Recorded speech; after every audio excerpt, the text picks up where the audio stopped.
திருச்செந்தூர் ஆண்டவனே வேல் முருகா, தினம் உனக்கு நன்றி சொல்வோம் மால் மருகா.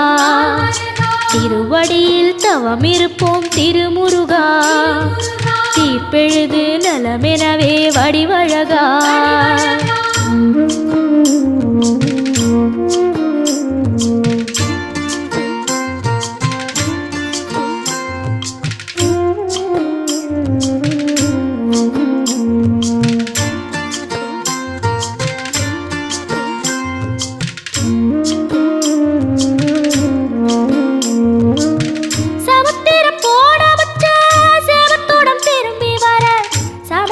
சாமி உந்தன் சன்னதியில் வேண்டி நின்றேன். ஒத்தையில